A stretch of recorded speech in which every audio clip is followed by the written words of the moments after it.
Comme chaque jour, le docteur Olivier Lida ouvre la porte de son cabinet Cité Mirza à Cayenne.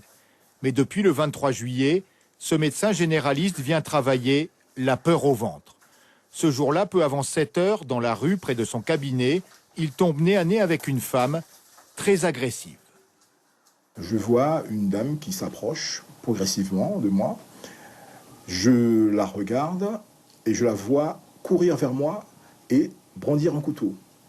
Alors, j'ai fait le tour de la voiture, le tour d'une voiture qui était là. On a fait le tour, elle a couru, je sais pas, ça a duré peut-être 2 ou 3 minutes, en tenant des propos incohérents, me disant que j'ai mis Internet sur son mari, j'ai mis Internet sur son fils, et que j'ai coupé le cordon ombilical de son enfant, que je ne connais pas. C'est une dame qui n'est pas ma patiente, que je ne connais pas du tout.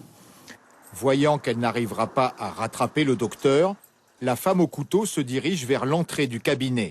Elle s'en prend à l'une des 2 plaques du médecin. Elle a mis le couteau et elle a arraché la plaque. Et elle est partie avec la plaque. Elle a, je ne sais pas, elle a dû la jeter plus loin.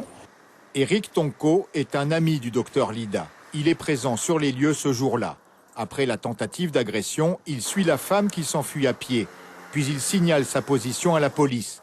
L'arrestation se déroule en centre-ville, rue Barra.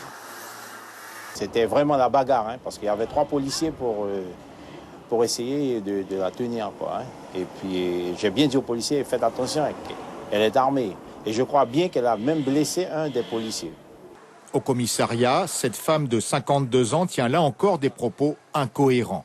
Comme le veut la procédure, la police appelle le service psychiatrique de l'hôpital de Cayenne pour qu'elle soit examinée par un spécialiste. Mais le psychiatre de garde n'est visiblement pas disponible.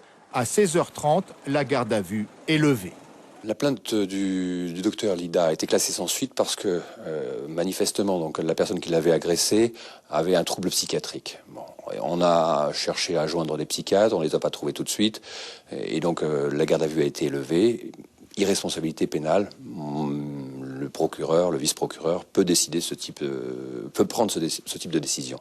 Depuis cette affaire, le docteur Lida a pris contact avec moi. M'a expliqué exactement ce qui s'était passé. Il a pris contact avec moi par courriel. J'ai décidé donc de réexaminer la situation, de faire examiner la situation. On va dépêcher un psychiatre pour examiner cette personne et vérifier si elle est à lieu de l'hospitaliser d'office ou pas. Une réaction pour rattraper ce qui ressemble fort à un loupé. Car dès le 23 juillet, le parquet aurait pu demander une hospitalisation d'office à l'ARS, l'Agence régionale de santé. En attendant, le docteur Olivier Lida fait preuve au quotidien d'une grande prudence, car son agresseur est toujours dans la nature.